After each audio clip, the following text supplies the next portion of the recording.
Jordan Cole was 38 years old, and until the Wednesday he came home early from Djibouti, he believed he was fighting to protect everything that mattered. 17 years as a Navy SEAL instructor, a paid-off house in Virginia Beach, a marriage he had sacrificed everything to keep alive across every deployment, every separation, every silent night overseas. He walked through his own front door unannounced, 3 weeks ahead of schedule, carrying nothing but a healed shoulder and the quiet certainty that the hardest part was finally behind him.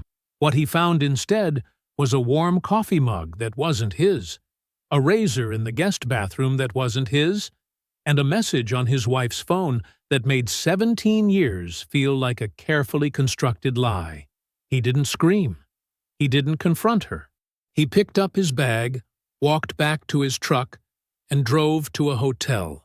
Because Jordan Cole was not a man who moved without intelligence, and 3 days later, when his wife's lover showed up at his front door, dressed for dominance, finger jabbing at his chest, telling him to step outside so he could teach him a lesson, Preston Hale had no idea he was about to say those words to a man who had spent 17 years teaching Navy SEALs how to end a fight before it begins.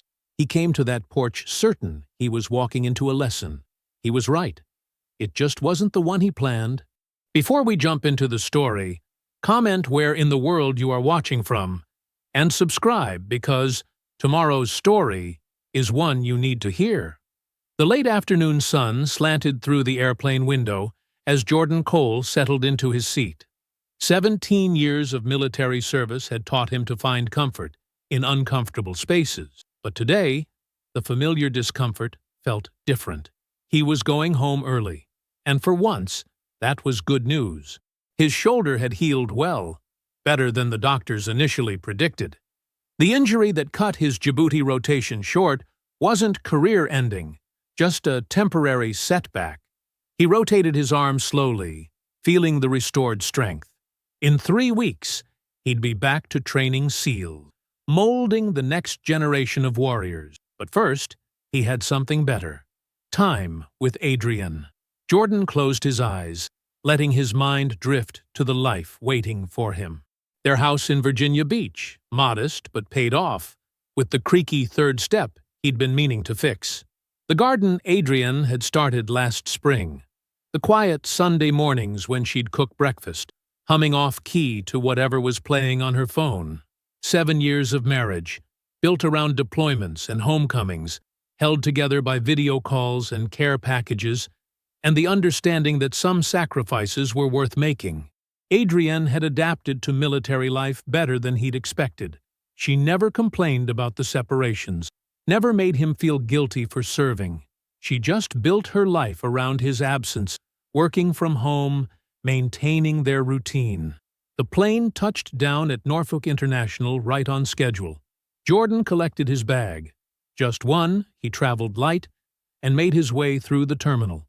No one was waiting for him at arrivals. He hadn't told anyone he was coming home early. The surprise would be worth it. He rented a car at the terminal, a simple sedan, and drove the familiar route home. The streets of Virginia Beach were quiet in the mid-afternoon lull. He passed the high school where he volunteered as a wrestling coach, the coffee shop where he and Adrienne had their standing Sunday date, the park where they walked on cool evenings. Jordan pulled into their driveway at 2:47 p.m. Adrienne's car was there. She worked from home on Wednesdays, had for years. The house looked exactly as he remembered it. White trim fresh from last summer's paint job, flower boxes under the windows full of the perennials Adrienne favored. He unlocked the front door quietly, smiling at the thought of surprising her. The house was silent except for the soft hum of the air conditioning. The familiar sense of home wrapped around him. Laundry detergent. The vanilla candle Adrienne always kept in the living room. Coffee from the kitchen. The smile faded as his training kicked in. Something was off. In the guest bathroom, a man's razor sat on the counter. Not his brand. Not his type. A jacket was folded over one of the dining room chairs. Charcoal gray. Expensive cut. Definitely not his. In the kitchen dish rack, Two coffee mugs sat drying. One Adrienne's familiar blue ceramic, one he'd never seen before. He touched it carefully, still warm. Jordan moved through the house with the silent precision that had kept him alive in hostile territory. Each step measured, each breath controlled. His mind catalogued details automatically, building a picture he didn't want to see. The master bedroom door was partially open. Adrienne was asleep on their bed, her dark hair spread across his pillow. She looked peaceful, beautiful, foreign. Her phone sat on the nightstand, screen dark. As he stood in the doorway, it lit up with an incoming message. From where he stood, he could read the preview clearly. Last night was incredible. When is he back again? The contact name, P. Work. Jordan's hand moved smoothly, automatically, pulling out his own phone. He photographed the screen without touching anything, without making a sound.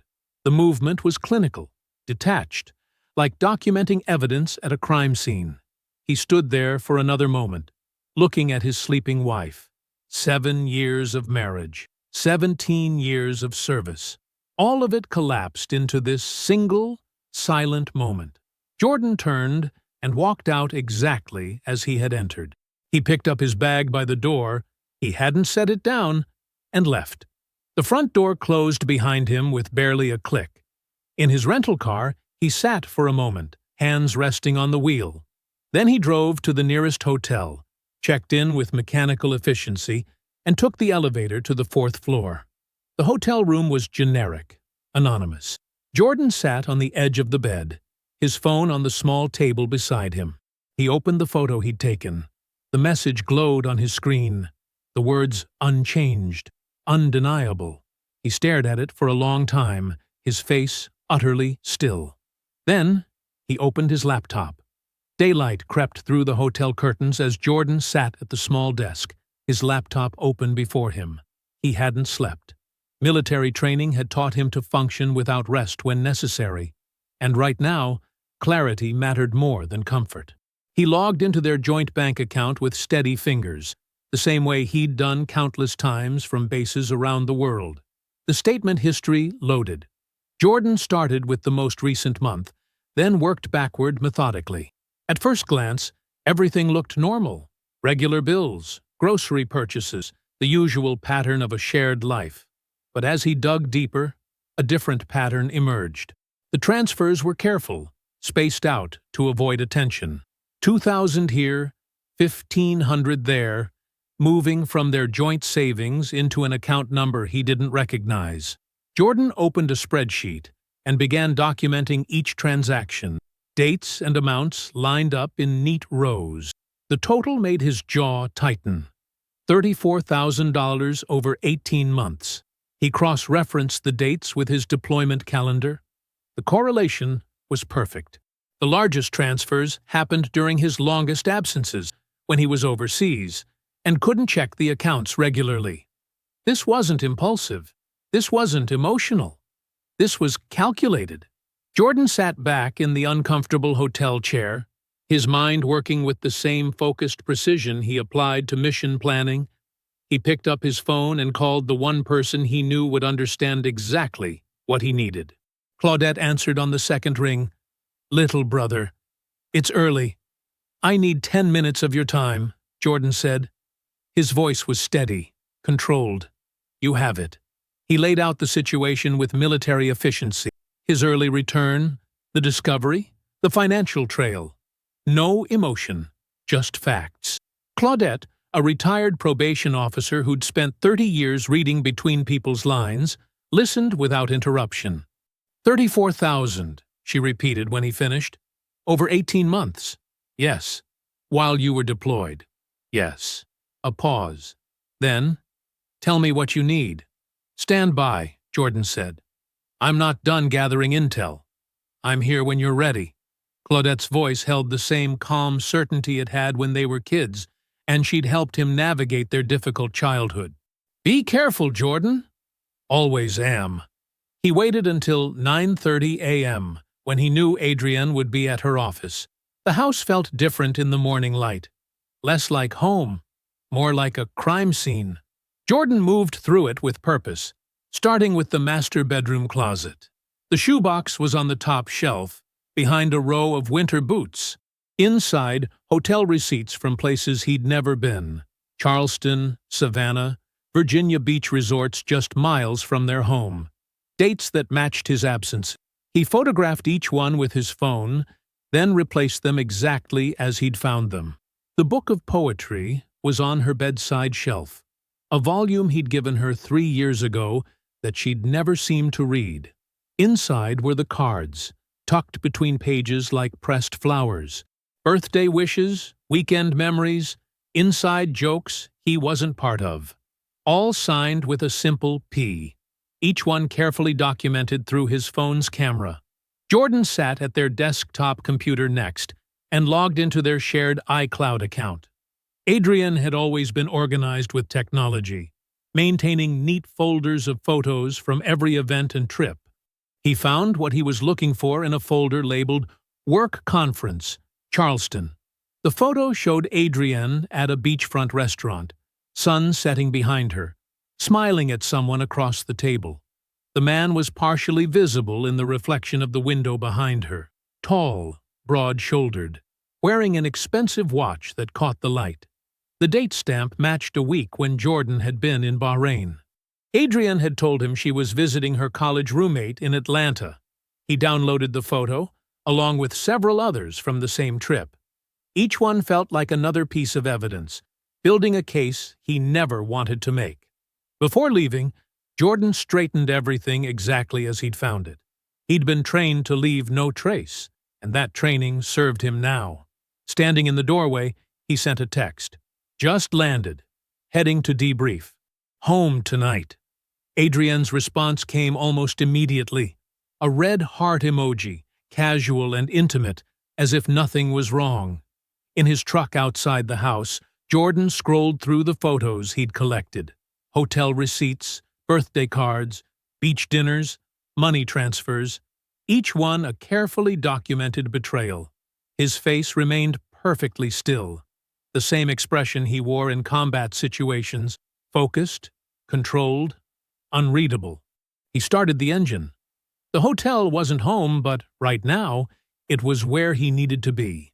He had preparations to make before tonight. The sun was setting when Jordan pulled into their driveway, his duffel bag packed exactly as it would be after a normal rotation. He checked his reflection in the rearview mirror.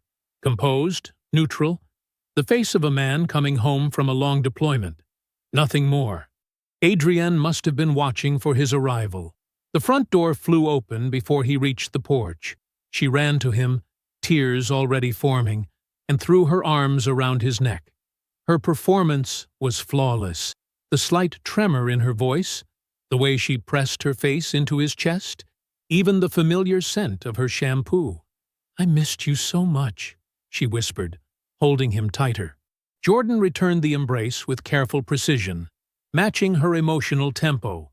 "Missed you too." His voice was warm, present, exactly how he'd sound if he didn't know what he knew. She pulled back, wiping her eyes. "You must be starving. Let me throw something together." In the kitchen, Jordan sat at their familiar table while Adrienne moved with practiced efficiency. She talked as she cooked, filling the air with questions about his flight, his shoulder, the base medical facilities. He answered each one with the right amount of detail, watching her work. She'd changed her hair slightly during his deployment. Subtle highlights he was expected to notice. "Your hair looks nice," he said, right on cue. She beamed, touching it self-consciously. "You noticed. I wasn't sure if you would." They ate pasta with the sauce he liked, her own recipe. She reached across the table frequently to touch his hand, maintaining physical connection. 7 years of marriage had made her fluent in his preferences, his rhythms. She knew exactly how to make him feel welcomed, cherished, secure. Jordan ate steadily, participating in the choreography of their reunion. He asked about her work, her family, the small details that showed he'd been thinking of her. Each response she gave was a data point, catalogued and cross-referenced against what he now knew to be true. I thought about this moment so many times, she said, squeezing his hand. Having you home. Just us. Like this. Jordan squeezed back, his thumb brushing her knuckles. Me too. The doorbell rang at 9:07 p.m. Jordan stood before Adrian could react. I'll get it. He opened the front door to find a tall man in an expensive charcoal suit, his stance wide and dominant.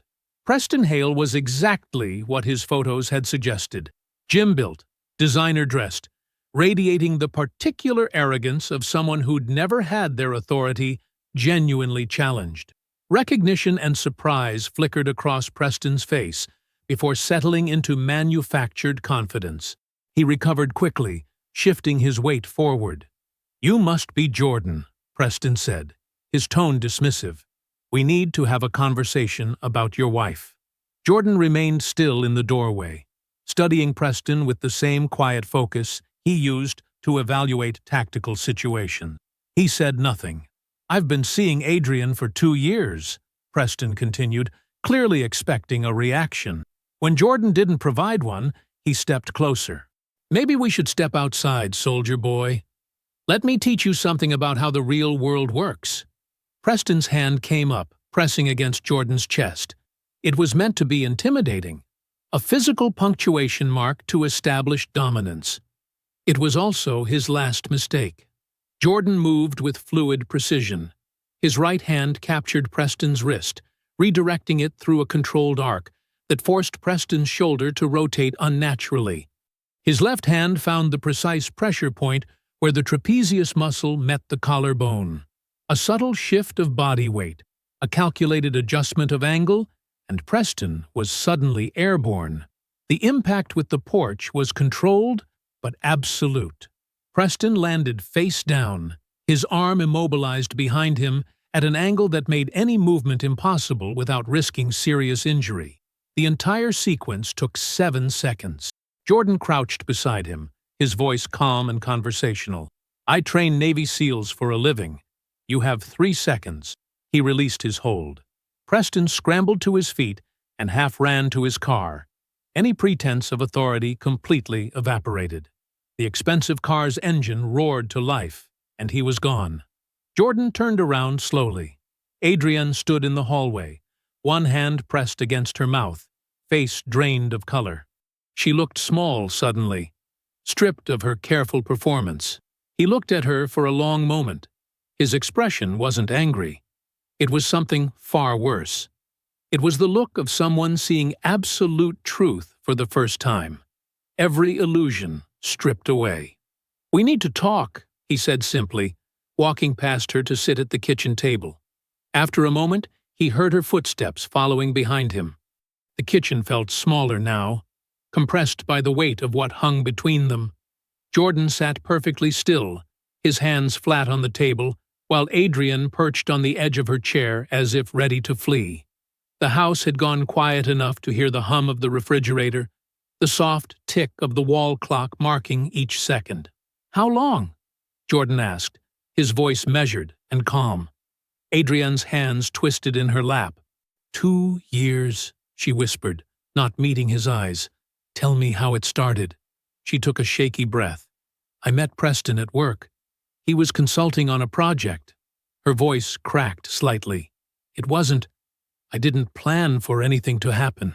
Jordan watched her face with the same focused attention he gave to analyzing combat scenarios.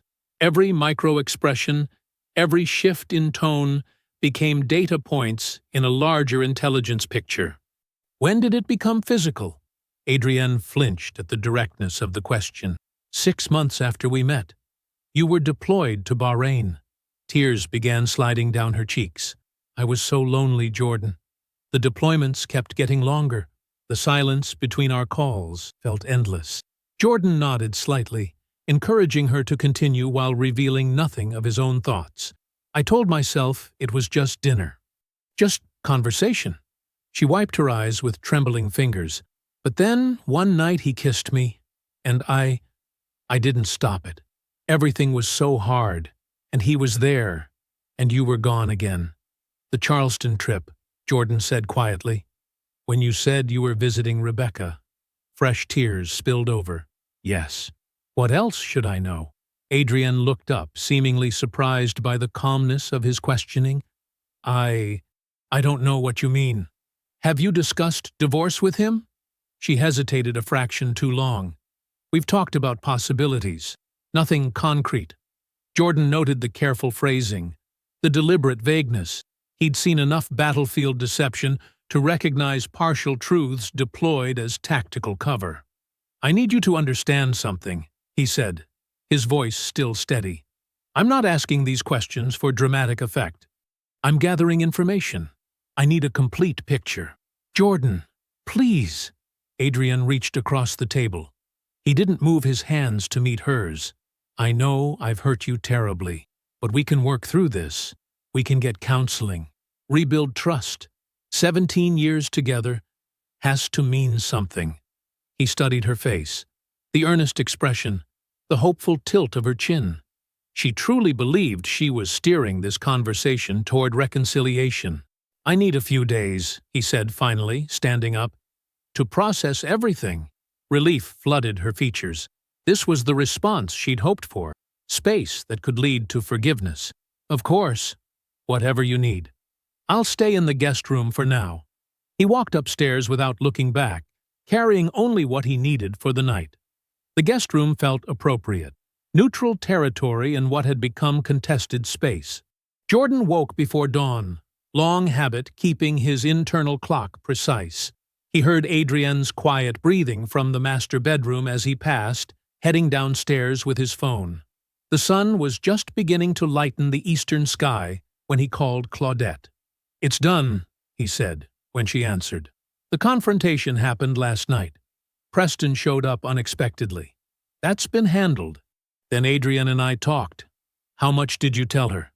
Enough to confirm what we knew. Not everything. Good. Claudette's voice was crisp, focused. You need Patricia Osei. She's the best family law attorney in Virginia Beach. I've known her 20 years. She doesn't play games, and she doesn't lose. Jordan wrote the name down. You trust her? Completely. And she understands military divorce complications. Call her office this morning. Tell them I referred you. They'll get you in quickly. He ended the call with Claudette and immediately dialed Patricia's office number. The receptionist answered on the second ring. I need an urgent consultation with Patricia Osei, he said. Claudette Cole referred me. It's regarding a military divorce with complicated asset issues. One moment, please. He heard keyboard clicks. We can see you tomorrow morning at 9 a.m. Will that work? Yes. He took down the office details and ended the call. Upstairs, he could hear Adrian beginning to stir. The morning routine would start soon. Coffee, shower, the careful dance of shared space. Jordan set his phone down on the guest room desk and sat in perfect stillness, listening to the house wake up around him. Everything was in motion now. There would be no going back. Patricia Osei's office reflected its owner. Organized, precise, without unnecessary decoration. Jordan sat across from her desk, the morning sun casting sharp angles through vertical blinds. He'd laid out the evidence methodically. Bank statements, photographs, text messages, everything arranged in chronological order. Patricia studied each document with focused intensity, making occasional notes in a leather-bound portfolio. Her fingers moved quickly across the keyboard as she cross-referenced dates and amounts. The financial pattern is clear, she said, tapping the bank statements. Regular transfers during deployment periods, always just under amounts that would trigger automatic notifications. That shows premeditation and understanding of banking thresholds. Jordan nodded. The timing was deliberate. More than deliberate. Patricia turned her monitor so Jordan could see it. I had my contact at the county recorder's office run a search this morning. Look at these property queries. The screen showed a list of database searches, all tied to a commercial real estate firm's access credentials. Jordan recognized the company name from Preston's business card. Preston Hale has been systematically investigating your assets for the past 14 months, Patricia explained. Your primary residence, the rental property you inherited from your father in Norfolk, even detailed queries about military pension structures specific to your rank and years of service. Jordan's expression remained neutral, but his hands tensed slightly on the armrests. Adrian would have had to provide that information. Exactly. Patricia pulled up another screen. The searches are precise, targeted. Someone with intimate knowledge of your finances was feeding him intelligence. This wasn't casual research. It was asset reconnaissance for a planned divorce action. She turned back to face Jordan directly. The affair wasn't the primary objective. It was cover for a systematic financial extraction. They were positioning for a quick settlement while you were emotionally compromised, probably banking on you being too devastated to fight back effectively. The timeline matches, Jordan said quietly. The money transfers began 6 months after they met. That's when she claims the physical relationship started. Patricia nodded. Classic pattern. Establish the emotional narrative first, then begin the financial groundwork. We need a forensic accountant to trace every dollar. Do you have someone you trust? Yes. Dwight Phillips, former naval intelligence analyst I served with. He's in private practice now, specializes in military divorce cases. Perfect. Call him immediately. We need to file for emergency asset protection before they realize we're moving. Jordan pulled out his phone and stepped into the hallway. Dwight answered on the second ring. Jordan, been a while. Need your help, brother. Forensic accounting for a divorce action. Time sensitive. Military spouse? Yes. Systematic extraction during deployments. Commercial real estate angle involved? Send me what you have. I'll start today. Jordan returned to Patricia's office. She was already drafting the emergency filing. Dwight's on board, he said. He'll begin the trace immediately. Good. I'm preparing the protective order for the accounts we know about. We'll add others as Dwight uncovers them. She looked up from her keyboard. Jordan, I need you to understand something. This level of financial planning, involving outside business resources, accessing private records, it's beyond normal infidelity. This was a coordinated effort to strip you of assets while you were serving overseas. I understand. When you go home tonight, give nothing away. Let them think you're still processing the emotional aspect. The more time they spend believing you're paralyzed by the affair, the more evidence we can gather. Jordan drove home that evening, arriving just as Adrienne was preparing dinner. She looked up hopefully when he entered the kitchen. How was your day? She asked carefully. Routine. Talked to the JAG office about deployment paperwork. The lie came easily. He'd learned long ago that the best deception was built on plausible truth. Still processing everything else. She nodded, relief visible in her shoulders. Take all the time you need. I'm here when you want to talk more. Later, alone in the guest room, Jordan opened his laptop to find Dwight's initial email. The preliminary findings were clinical, precise. Account traces, transfer patterns, timeline correlations.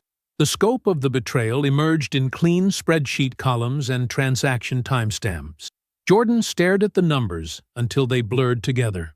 He closed the laptop slowly and lay back on the bed, eyes fixed on the ceiling.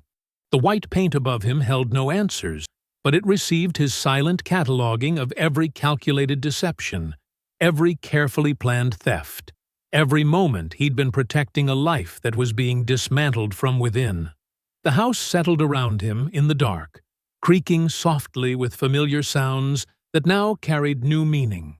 He remained motionless, breathing steady, as the full architecture of what had been done to him became visible in his mind with perfect, terrible clarity. Jordan sat in his office at the Naval Special Warfare Center, reviewing the encrypted document Dwight had sent. The forensic report was methodical, precise, exactly what he'd expect from a former intelligence analyst. Each transaction was cataloged with timestamps, account numbers, and corresponding deployment dates. The $34,000 transfer pattern was there in stark detail, but it was the newer discoveries that made Jordan's hands go still on the keyboard. 4 months ago, while he was still in Djibouti, Adrian had paid a $2,500 retainer to Harrison and Associates, a law firm specializing in military divorces.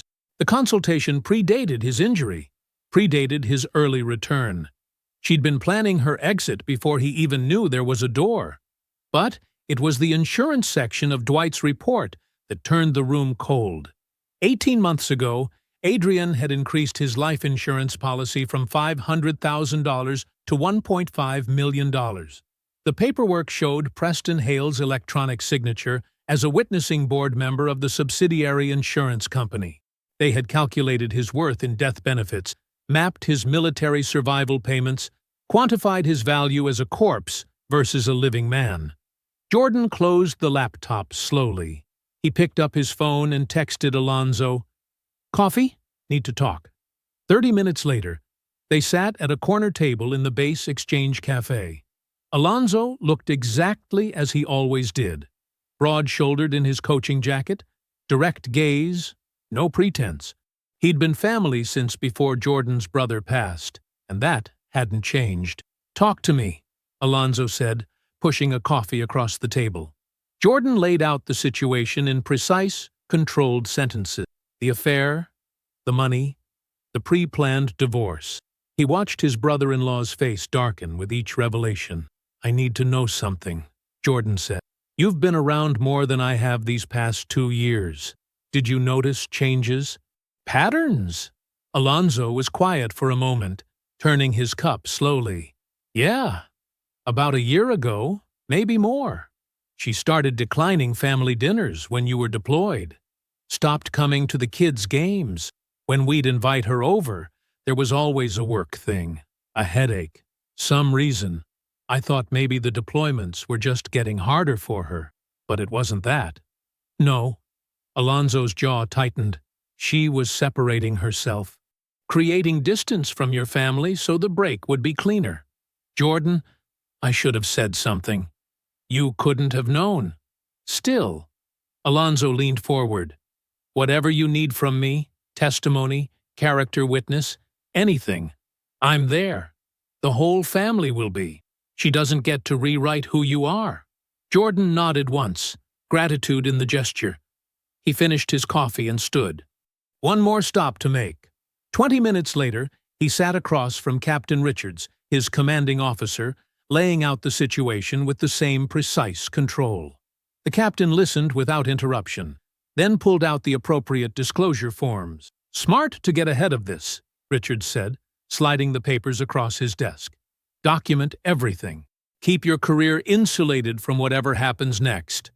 Jordan filled out each form methodically, protecting his security clearance, his instructor status, his 17 years of service. He would not leave any angle exposed, any weapon available for use against him. The sun was setting when he pulled into his driveway. The house sat quiet in the gathering dark, windows glowing warm yellow, a perfect picture of domestic peace. The kind of home other deployed servicemen dreamed about coming back to, the kind of life he'd believed he was protecting. He could see Adrienne moving in the kitchen window, probably starting dinner. She still performed the role of devoted wife perfectly, even now, even after he knew. Her dedication to the lie was almost admirable in its completeness. Jordan's hands rested loose on the steering wheel. The forensic report sat in his briefcase. The disclosure paperwork was filed. Alonzo's testimony was secured. All the pieces were in position. He looked at the house, really looked at it, taking in every detail he'd missed before. The careful maintenance that would increase resale value, the upgraded fixtures she'd insisted on last spring, the new landscaping that improved curb appeal, even the home improvements had been part of the plan. Jordan sat very still in the gathering darkness, the engine ticking as it cooled. In his mind, he mapped out the next moves with the same precision he brought to every operation. Each step, each document, each revelation would be deployed at exactly the right moment. No emotion, no waste, no mercy. Jordan sat across from Patricia in her downtown office early the next morning, sunlight slanting through Venetian blinds. She had 3 stacks of documents arranged precisely on her mahogany desk: bank records, Dwight's forensic report, and the draft divorce petition. The timing needs to be exact, Patricia said, tapping the petition. We file this simultaneously with the Emergency Asset Protection Order. The moment it hits the system, that account freezes. She won't be able to touch a penny of that $34,000. Jordan nodded. And the grounds? Dissipation of marital assets is our primary claim. The systematic transfer of funds during your deployments constitutes financial misconduct. The fraud angle comes from the life insurance manipulation, increasing the death benefit while consulting with Preston about military survival benefit. Patricia's voice carried controlled anger. It's predatory behavior, Jordan. The court will see it that way. Timeline. I can have everything filed by close of business today. But before that happens, she leaned forward. You need to get ahead of the narrative. Family first, then Preston's employer. Don't give either of them time to construct alternative versions. Jordan checked his watch. Adrian's parents are expecting me in an hour. Good. Keep it factual. No emotional appeals. Let the evidence speak. The drive to his in-laws' home in Chesapeake took 40 minutes. Frank and Marie Harrison had always treated him like a son. The betrayal would hit them hard. They were waiting in their living room, the same room where he'd asked for their blessing to marry Adrian 7 years ago. Marie offered coffee.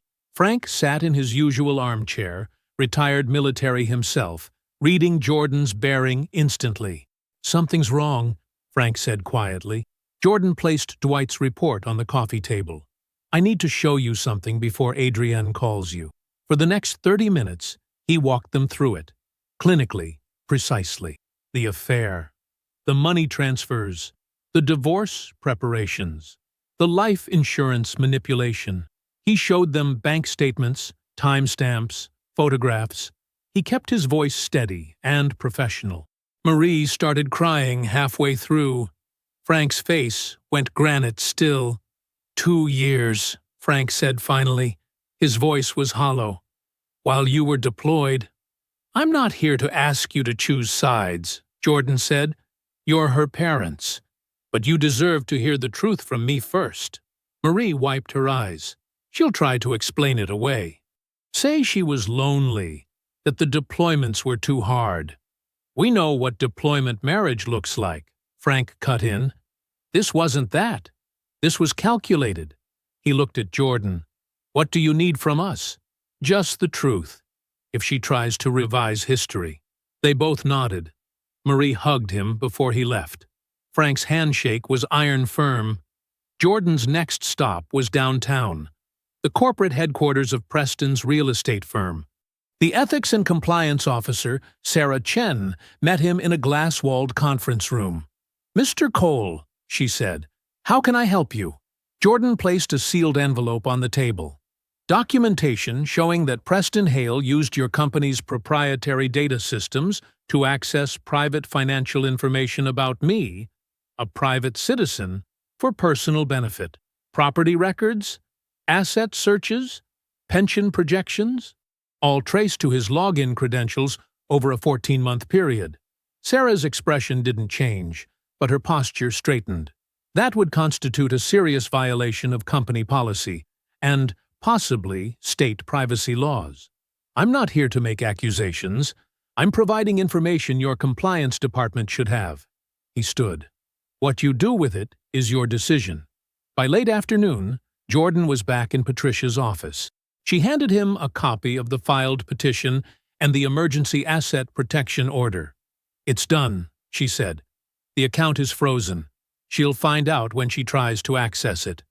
Jordan drove home as sunset painted the sky orange. Adrian was in the living room, scrolling on her phone, probably texting Preston, coordinating their next moves, unaware that all their carefully laid plans were already dismantled. He walked past without speaking and closed the guest room door. Setting his alarm for the morning, Jordan lay down on top of the covers, still fully dressed. For the first time since coming home, his mind was quiet. The pieces were in place. The truth was in motion. Justice would arrive on its own schedule. He slept deeply, dreamlessly, while somewhere across town, A series of automated court notifications began populating inboxes, starting an irreversible chain of events that would reshape multiple lives by morning. Adrienne woke to pale morning light filtering through the bedroom curtains. She reached for her phone on the nightstand, the same routine she'd followed every morning for 2 years. Check the account balance, confirm the nest egg was growing, calculate how much longer until she could make her move. Her thumbprint unlocked the banking app. She tapped the account number she knew by heart. An error message appeared. Access temporarily restricted. Please contact customer service. She frowned, tried again. Same message. Must be a system glitch. She closed the app completely and reopened it. The error remained unchanged. Her heart rate kicked up slightly. She dialed the bank's customer service line, drumming her fingers on the bedsheet, while automated prompts guided her through verification. "Good morning, Mrs. Cole. How can I assist you today?" The representative's voice was professionally pleasant. "I'm having trouble accessing my personal account ending in 4721. The app shows it's restricted." Keyboard clicks on the other end. A pause. "Yes, I'm showing a legal hold was placed on that account yesterday afternoon, pending a court-ordered financial investigation. I'm unable to provide further details, but you can contact the county clerk's office for more information." The phone nearly slipped from Adrienne's suddenly numb fingers. "A legal hold? There must be some mistake. I apologize, but I can't override or modify legal orders. You'll need to address this through proper channels." Adrienne ended the call. Her hands were shaking as she pulled up Jordan's number. Straight to voicemail. She called again immediately. Same result. A third time. Nothing. She dressed quickly, mind racing. Jordan had been different since coming home. Quieter. More distant. She'd attributed it to the deployment, to needing time to readjust. Now every interaction of the past week replayed with new context. The drive to downtown Virginia Beach took 20 minutes. She'd researched family law attorneys months ago as part of her preparation. Now she sat in Catherine Walsh's waiting room, trying to project calm while her carefully constructed plan cracked beneath her feet. Catherine reviewed the situation, made some calls, requested documentation from opposing counsel. Within an hour, a thick digital file arrived from Patricia Osei's office, 47 pages of meticulously organized evidence. Catherine's face grew increasingly grave as she scrolled through the documents. Bank records, text messages, property searches, insurance policy modifications. The timeline laid out with devastating clarity. "Mrs. Cole," Catherine said finally, closing her laptop, "I need to be very direct. This is not a position you want to litigate from. The documented evidence of financial misconduct alone." She shook her head. "My strong recommendation is to pursue an immediate settlement." Adrienne's phone buzzed. "Preston calling." She sent it to voicemail. "What exactly are we dealing with?"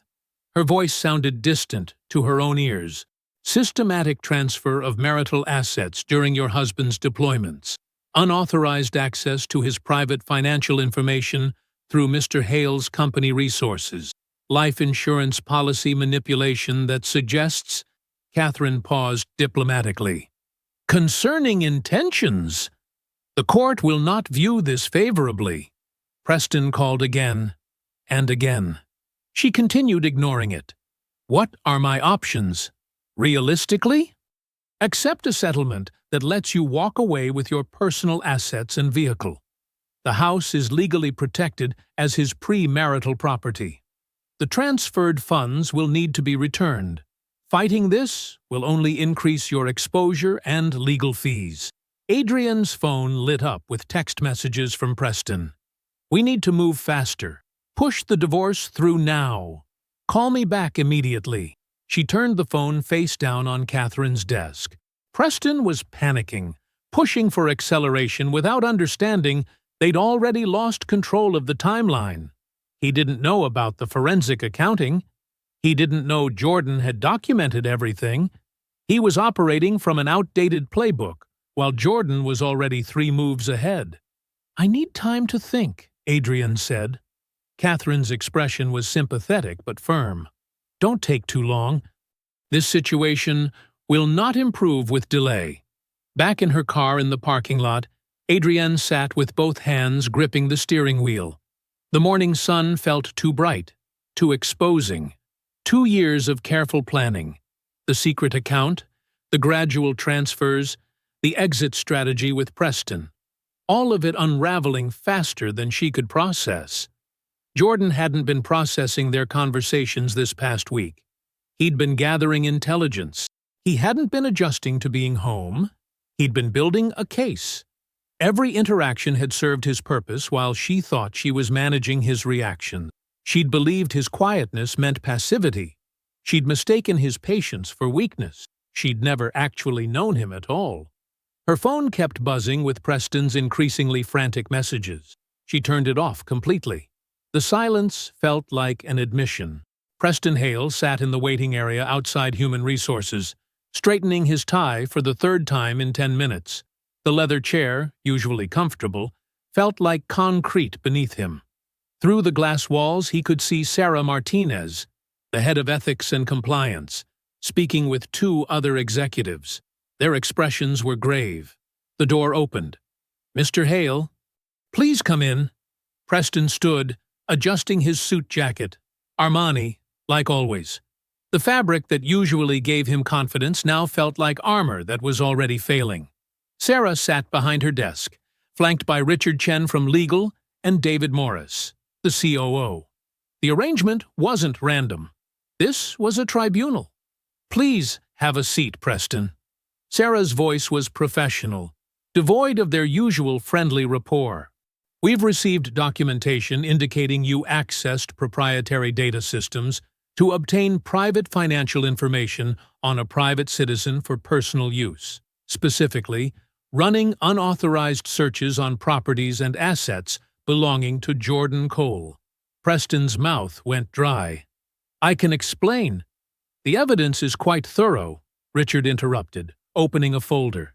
"Multiple unauthorized searches over 14 months. Access to pension projections through our insurance subsidiary. Property records that had no connection to any active company business. We take data privacy very seriously," David added. "You know this. It's in every contract we sign." Preston leaned forward. "This is clearly a misunderstanding." "Your colleagues have been very cooperative," Sarah cut in. "Several have provided additional context about these searches, about conversations you had regarding this information." The blood drained from Preston's face. He thought about Marcus in analytics, who'd helped him run those deeper searches. Amanda in insurance, who'd pulled those pension numbers. All the people who'd smiled to his face while resenting his success, his confidence, his authority. They were talking. All of them. "Effective immediately, you're suspended pending full investigation," Sarah continued. "Building access revoked. Email disabled. Company phone and laptop need to be surrendered before you leave." "This is ridiculous," Preston stood up. "I've brought in millions for this firm. I sit on the subsidiary board." "Sat," David corrected quietly. Past tense. Preston drove home in a daze. The suspension hit the rumor mill within hours. His phone buzzed constantly. Colleagues pretending concern while fishing for details. Industry contacts suddenly too busy for calls. He tried calling Adrienne. Straight to voicemail. Again. Nothing. The carefully constructed exit they'd planned was collapsing. All because of Jordan. Quiet, unassuming Jordan who was supposed to break quietly, who wasn't supposed to fight back. Desperate, Preston texted Jordan directly, "We need to talk." To his surprise, Jordan replied within minutes. "Tomorrow, 10 a.m., Coastal Coffee on Pacific." The coffee shop was half full when Preston arrived. Jordan sat at a corner table, a woman Preston didn't recognize beside him. She watched Preston approach with the steady gaze of someone cataloging detail. Preston sat down, tried to project authority. "This has gone far enough. You've made your point." "No," Jordan said quietly. "I haven't." Listen, we can work something out. This situation with my firm is the natural consequence of your choices. Preston's jaw tightened. Are you enjoying this? Destroying my career? I didn't destroy anything, Jordan replied. I simply documented what you did. The rest happened on its own. Preston leaned forward, voice dropping. Do you have any idea who you're dealing with? The woman, Jordan's sister, Preston realized, smiled without warmth. That's exactly the problem, Jordan said. You came to my house to put your hands on me because you thought I was someone who could be pushed around. You were wrong about that. You were wrong about a lot of things. Jordan stood, placed exact change on the table for his untouched coffee. Without another word, without a backward glance, he walked out. His sister followed, leaving Preston alone with the scattered bills and cooling cups. Jordan crossed the parking lot, Claudette falling into step beside him. Neither spoke. They didn't need to. He unlocked his truck, and they drove away, leaving Preston visible through the coffee shop window, a man watching the last pieces of his carefully constructed authority crumble into nothing. The mediation room felt sterile under fluorescent lights. Jordan sat straight-backed in his chair, Patricia beside him with organized folders laid precisely on the conference table. Across from them, Adrienne seemed smaller somehow, her designer blazer hanging loose at the shoulders. Her attorney kept shuffling papers, avoiding eye contact. Let's review the terms, Patricia said, her voice carrying the calm authority of someone who knew she'd already won. She began methodically listing items. The house would remain solely in Jordan's name. The $34,000 would be repaid in full with a 15% penalty for documented financial misconduct, and Jordan would retain primary ownership of the inherited rental property. Adrienne would keep her car, her personal possessions, and receive a modest settlement that amounted to less than 3 months of her salary. Jordan watched Adrienne's face as Patricia spoke. The confidence she'd carried for 2 years, through the affair, through the careful financial maneuvering, through all those deployment goodbyes while she was already planning her exit, had evaporated. She looked like someone waking up from a long sleep to find the world wasn't what she'd imagined. Her attorney nodded along with each point, occasionally marking notes. There would be no counter-proposals. The documentation Patricia had assembled left no room for negotiation. The forensic accounting, the unauthorized property searches, the life insurance manipulation. It was all there in precise, damning detail. Jordan didn't speak during the review. He'd said everything that needed saying through his actions, through the methodical dismantling of a plan that had underestimated him so completely. He simply sat, still and focused, the way he'd been trained to maintain awareness in complex situations. When Patricia finished, Adrienne's attorney leaned over to whisper something in her ear.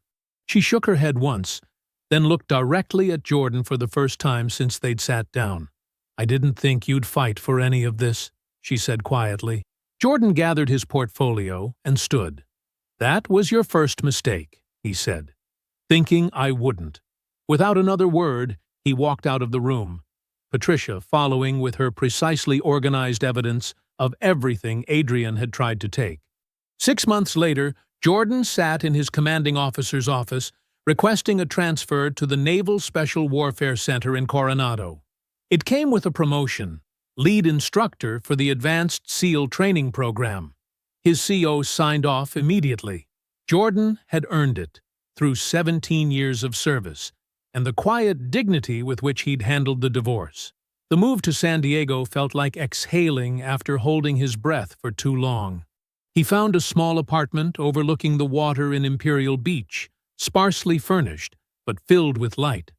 On his 3rd weekend there, he visited a local shelter and met Atlas, a sprawling mixed breed with terrible manners and absolute devotion. The dog destroyed 2 couch cushions in the first week. Jordan didn't mind. He started coaching youth wrestling on Saturday mornings at a local gym. The kids reminded him why he'd loved the sport since high school. The discipline, the focus, the way it taught you to think 3 moves ahead. Some weekends he'd take Atlas to the beach afterward, letting the dog chase waves while he watched the horizon. 18 months after the divorce, Claudette flew out for a long weekend. They sat on his small balcony drinking coffee, talking about nothing important, comfortable in the silence between conversations. The following month, Alonzo brought his football team out for a tournament. They all came over for a barbecue, teenage boys demolishing hamburgers while Atlas begged for scraps. Meanwhile, across the country, Preston Hale's suspension had become permanent termination. The civil liability from his firm's lawsuit followed him like a shadow. He landed eventually at a mid-level property management company in Charlotte, where no one knew his name or cared about his former board positions. His authority, so carefully constructed over 20 years, had crumbled to dust.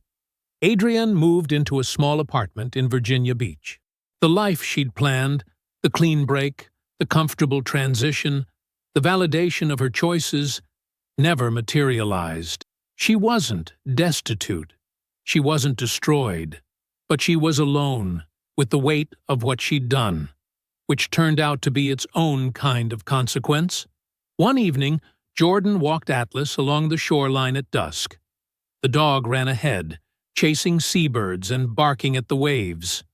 Jordan watched him with quiet satisfaction. He didn't feel bitter anymore. He didn't feel broken. He felt like a man who had finally found his true navigation point, not in what he'd lost, but in what he'd proven about himself in the losing. He picked up a piece of driftwood and threw it into the surf. Atlas bounded after it, joyful and certain. Jordan kept walking, the sound of waves steady beneath his feet. I hope you enjoyed that one. Be sure to like the video and subscribe so you don't miss the next story. I've picked out 2 more for you that I think you'll really like.